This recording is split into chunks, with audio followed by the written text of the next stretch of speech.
আসসালামু আলাইকুম সুপ্রিয় বন্ধুরা, আজকে আমরা দেখব মাইক্রোসফট এক্সেল সম্পর্কে বেসিক কিছু তথ্য।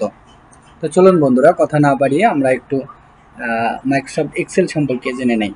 তো এখানে দেখতে পাচ্ছি sheet number 1, sheet number 2, sheet number 3, এভাবে আপনারা প্রেস করলে এখানে 4, 5, 6, 7 এভাবে আপনার যতগুলো দরকার আপনারা শীট নিতে পারবেন। তো আবার যদি শীটগুলো ডিলিট করতে চান, এখানে রাইট বাটন ক্লিক করে আপনারা এখানে ডিলিট চাপলে এটা ডিলিট হয়ে যাবে। এভাবে আপনারা যতগুলো খুশি ডিলিট করতে পারবেন, আবার এগুলাকে নতুন করে নিতেও পারবেন। তো আমরা যদি শীট নাম্বার 1-এই থাকি, তো এখানে দেখতে পাচ্ছি উপরে বিভিন্ন সেকশন রয়েছে। এখানে ফাইল সেকশন রয়েছে, এখানে হোম রয়েছে, insert, page layout, formulas, data, review, view. এই যে প্রত্যেকটা সেকশনে বিভিন্ন ধরনের টুলস রয়েছে, প্রত্যেকটার আলাদা আলাদা কাজ রয়েছে। তো আমরা ওগুলো দেখার আগে আমরা আরও একটু বেসিক তথ্য সম্পর্কে দেখে নেই। দেখতে পাচ্ছি এ বি সি ডি, এগুলোর উপর প্রেস করলে লম্বালম্বি আমাদের এই ঘরটাকে সিলেক্ট করতেছে। অর্থাৎ আমরা যদি এখানে বির উপরে প্রেস করে দেখতে পাচ্ছি লম্বালম্বি, এটাকে আমরা কলাম বলবো। লম্বালম্বি যেটা থাকতেছে এটা কলাম। আর এই যে 1কে প্রেস করলে দেখতে পাচ্ছেন লেফট থেকে রাইট সাইড বরাবর একবারে শেষ পর্যন্ত এটাকে সিলেক্ট করেছে। তো এটা হচ্ছে আমাদের রো। তো এই যে আমাদের র এবং কলাম, কলামটা হচ্ছে লম্বভাবে থাকবে, আর রোটা হচ্ছে আমাদের এইভাবে লেফট টু রাইট সাইড থাকবে। আমরা যদি এখানে বি কলামটাকে একটু সিলেক্ট করি, এরপরে আমরা কন্ট্রোল যে ডাউন অ্যারে বার আছে এটা যদি আমরা প্রেস করে দেখতে পাচ্ছি 10,48,576টি এখানে র রয়েছে। এবং আমরা যদি আবার কন্ট্রোল প্লাস অ্যারে বাটনে আপ বাটনে ক্লিক করি, তাহলে আবার প্রথমে চলে আসছি। এরপরে এখানে দেখতে পাচ্ছি এ থেকে আমরা যদি এখানে 2 নম্বর আমরা 2 নম্বর যদি রোটাকে একটু সিলেক্ট করি, তাহলে আমরা যদি control plus left arrow button click করি, তাহলে দেখতে পাচ্ছি এক্স পর্যন্ত আমাদের এই জিনিসটাকে কভার করতেছে। অর্থাৎ এটা হচ্ছে আমাদের র, এবং আমরা যদি এই যে লম্বভাবে যেটা পাচ্ছি এটা হচ্ছে আমাদের কলাম। এই হলো আমাদের র এবং কলাম সম্পর্কে তথ্য। এরপর এই যে প্রত্যেকটাতে দেখতে পাচ্ছেন এক একটা করে, এখানে যখন আমি প্রেস করছি তখন এটি হচ্ছে C3, আপনারা দেখতে পাচ্ছেন এখানে দেখাচ্ছে C3, এখানে B5, এই যে E8, এখানে দেখতে পাচ্ছেন E8, এটি হচ্ছে ই কলাম, আর র হচ্ছে 8। অর্থাৎ এই যে একটি সেল, প্রত্যেকটি সেলের এখানে নাম রয়েছে। আমরা যেকোনো একটা এখানে যদি দিই, তাহলে এটি হচ্ছে আমাদের N, আর এদিকে হচ্ছে 18, তার মানে এটি হচ্ছে N18 সেল। তো এই হচ্ছে আমাদের এই শীটে কলাম, তারপর হচ্ছে আমাদের র, আর এই যে প্রত্যেকটি এক একটি সেল। তো আমরা যদি একটু দেখে নিই যে হোমে আমাদের কি কি থাকতেছে, কার্ড থাকবে, কপি থাকবে, এরপরে থাকবে ফরম্যাট, প্রিন্টার। হ্যাঁ, এরপর আমরা এখান থেকে ল্যাঙ্গুয়েজটা সিলেক্ট করে নিতে পারবো। এখানে ক্যালিবেরি, ক্যাম্বেরিয়া, তারপরে এখানে বাংলাও করা যাবে। তো এরপরে হচ্ছে যেটি দেখতে পাচ্ছি এটি হচ্ছে আমাদের সাইজ। এরপরে যে লেটার চিহ্নটা আছে, এখানে যদি আমরা চাপ দিই তাহলে আমাদের সাইজটা বৃদ্ধি হবে। তো এরপর হচ্ছে আমরা দেখতে পাচ্ছি এখানে মানে আপনারা কোনো সেলকে যদি এভাবে কালার বা ব্যাকগ্রাউন্ডে কালার করতে চান, বিভিন্ন কালারও করতে পারবেন। তো এখানে দিলে যেটা সিলেক্ট থাকবে সেটাই কালার হবে। আর আপনারা যদি চান নিজের ইচ্ছা মতো কালারটা চুজ করবেন, তাহলে এই যে ডান দিকে এই চিহ্নটাতে ক্লিক করবেন। এরপর আপনারা এখানে কালারগুলো দেখতে পারবেন। এগুলো যদি আপনাদের পছন্দ না হয়, দেন আপনারা মূল কালারে ক্লিক করলে এখান থেকে কালার পিকার আপনারা এখান থেকে কালার পিক করে আপনারা এটাকে চুজ করে আপনাদের সেলটিকে ব্যাকগ্রাউন্ড কালার দিয়ে দিতে পারেন। এরপরে যেটি দেখতে পাচ্ছি এটি হচ্ছে আমাদের লেটারের যে কালারগুলো, অর্থাৎ আমাদের যে ফন্টের কালারগুলো আসবে এখান থেকে। এখানে বর্তমান রেড আছে, ধরেন যে আমি এখানে দিলাম এ, বা এখানে আমার বাংলা আছে ফন্টে, তো র আসছে, তো রটা এখানে আমাদের লাল কালার আছে। তো আমি যদি চাই এটাকে আমি ব্ল্যাক করব, এখানে ব্ল্যাক চাপলে ব্ল্যাক হবে। আমি যেটাতে আমার যেটা খুশি সেটা কালার আমি করে নিতে পারবো। এটি হচ্ছে আমাদের ফন্ট কালার।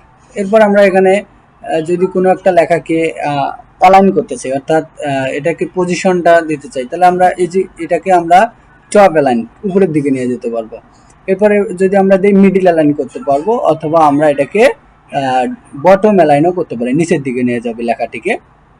তো এই জিনিসটাকে যদি আমি একটু দেখাই আপনাদেরকে, তাহলে এটি একটু বড় করে নিতে হবে আমাকে। দেখতে পাচ্ছেন আমার অক্ষরটার পজিশনটা কোন জায়গায়।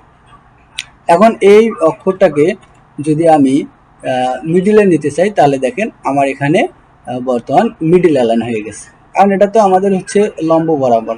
আবার আমি যদি উপরে দিই তাহলে আমার হচ্ছে টপ অ্যালাইন হয়ে যাচ্ছে। আবার এখানে দিলে আমার মিডিল অ্যালাইন হবে, এখানে দিলে ডাউন অ্যালাইন বটম অ্যালাইন হয়ে যাবে। তো আমি চেষ্টা করব এখানে মিডিল অ্যালাইনে রাখার জন্য।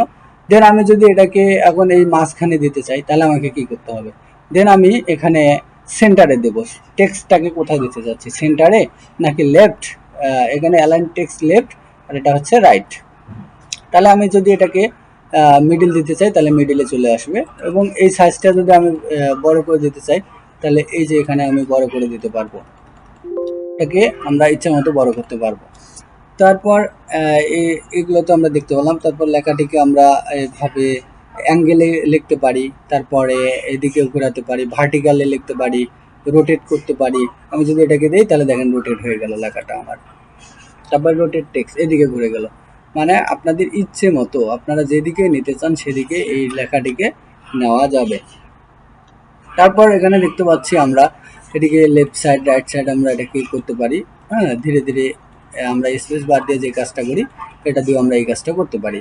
হ্যাঁ, লেফট রাইট আপনারা এটাকে মুভ করতে পারবেন। র্যাপ টেক্সটের কাজ কি, ধরেন যে আপনি এখানে কিছু অক্ষর লিখেছেন, এখানে অক্ষরগুলো আপনাদের কি করতেছে না, জায়গা নিচ্ছে না বা জায়গা শর্ট হয়ে গেছে। দেখেন এই সেলটার বাইরে লেখাগুলো চলে গেছে। কারণ এই লেখাগুলোকে আমি যদি এই ঘরটার মধ্যে আমি চাই যে আমি এটাকে ধরে বাড়াবো না, এবং এটা অটোমেটিক আমার এখানে ধরেন যে এইটুকু আছে, আমি এইটুকুতে ওকে ও যেন অটোমেটিক ওর স্পেসটা নিয়ে নেয়। তাহলে আমরা ওই সেলটাকে সিলেক্ট করে জাস্ট র্যাপ টেক্সটে যদি ক্লিক দিই তাহলে দেখবেন যে ওই লেখাগুলোর জন্য ওই ক্যারেক্টারগুলোর জন্য যতটুকু স্পেস দরকার সে নিজেই থেকে নিয়ে নেবে। তো আমি যদি এখানে আরও কিছু লেখার চেষ্টা করি, এখানে হচ্ছে যে ধরেন আমি আরও কিছু লিখি, তো আমি যতগুলোই লিখি না কেন সে নিজে থেকে স্পেসটা নিয়ে নেবে। আপনি যতগুলোই লেখেন তার স্পেসটা সে নিজে থেকে নিয়ে নিচ্ছে। হ্যাঁ, তো এই হচ্ছে আমাদের র্যাপ টেক্সট। আর এই যে আমরা মার্জ অ্যান্ড সেন্টার পাবো, মার্জ অ্যান্ড সেন্টারের কাজটা কি, মার্জ অ্যান্ড সেন্টারে আমরা দেখতে পাচ্ছি যদি আমরা কোনো দুটি সেলকে আমরা একত্রে করতে চাই বা তিনটি অর্থাৎ একাধিক সেলকে আমরা একত্রে করতে চাচ্ছি, মানে আমরা চাচ্ছি এখানে আমাদের টোটাল 4টা সেল রয়েছে, এই 4টা সেল মিলে একটি সেলের জন্য কাজ করে, তখন আমরা এই 4টি সেলকে কেটে আমরা এখানে একটি সেল এভাবে করে নিতে পারি। তো এটি আমার একটা মাত্র সেলের কাজ করবে। তো এখানে কিন্তু মোট 4টা সেল রয়েছে, এই 4টা সেলকে আমি মার্জ করে নেওয়ার ফলে আমার একটি সেলে রূপান্তর হয়েছে। তো আপনারা যদি এটা চান যে আবার ক্যান্সেল করবেন তাহলে কন্ট্রোল জেড দিলে ক্যান্সেল হয়ে যাবে। তো এরপর আমরা এখানে দেখতে পাচ্ছি জেনারেল।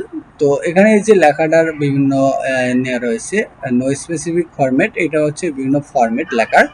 এরপর এখানে আমরা বিভিন্ন ধরনের চিহ্ন, যেমন হচ্ছে ইউএস ডলার, হ্যাঁ ইউকে, তারপরে ইউরো, চাইনিজ, এই ধরনের আরও মোর অ্যাকাউন্টিং ফরম্যাট রয়েছে, যেগুলো আমরা এখান থেকে অ্যাড করে নিতে পারবো। অর্থাৎ এরপর আমরা পার্সেন্টেজ স্টাইল যদি আমরা চাই তাহলে এখান থেকে পার্সেন্টেজ স্টাইলটা আমরা ব্যবহার করতে পারবো, যেটি শর্টকাট হচ্ছে কন্ট্রোল শিফট প্লাস পার্সেন্টেজ। এরপর এখানে জেনারেল আরও কিছু কমার স্টাইল রয়েছে, আপনারা চাইলে এখানে কমার স্টাইলটা নিতে পারবেন, অথবা এখান থেকে আপনারা দেখতে পাচ্ছেন কাস্টম। তারপরে এখানে আরও বিভিন্ন ধরনের আপনাদের এখানে ফাংশন রয়েছে, আপনারা প্র্যাকটিস করতে করতে এগুলো বুঝে যাবেন।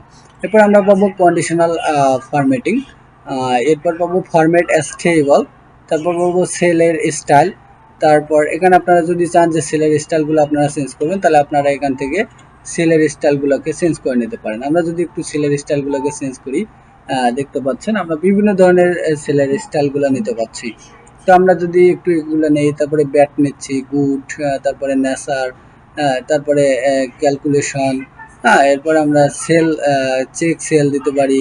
হ্যাঁ, তারপরে এখানে বিভিন্ন ধরনের রয়েছে, ইনপুট দিতে পারি, তারপরে লিঙ্ক সেল দিতে পারি, নোট দিতে পারি, আউটপুট দিতে পারি, তারপর ওয়ার্নিং টেস্ট দিতে পারি, হেডিং দিতে পারি 1 2 3 4, হ্যাঁ তারপর টাইটেল দিতে পারি, টোটাল দিতে পারি, এরপর 20% টু অ্যাসেন্ট 1। তো এইভাবে আমরা অনেক কিছুই এখান থেকে নিতে পারবো, অর্থাৎ আমাদের যে সেলগুলো থাকবে তার স্টাইলটা। এরপর আমরা ইনসার্ট অপশন পাবো, এরপর ডিলিট পাবো, এরপর ফরম্যাট রয়েছে। এরপর এখানে একটা অটো সাম অপশন রয়েছে। অটো সাম বলতে এখানে আপনাকে কিছু করতে হবে না, সে নিজে থেকেই আপনাকে যোগফলটা বের করে দিবে। তো এটি সম্পর্কে আমি পরে দেখাবো, আজকে ভিডিওটি অনেক বড় হয়ে গেছে। তারপরে ফিল ক্লিয়ার, এভাবে শর্ট অ্যান্ড ফিল্টার এগুলো পাবো। তো আশা করি আপনারা ভিডিওটা কাজে লাগবে। ভালো থাকবেন সবাই, সবার সুস্বাস্থ্য কামনা করে এখানে শেষ করছি। আসসালামু আলাইকুম।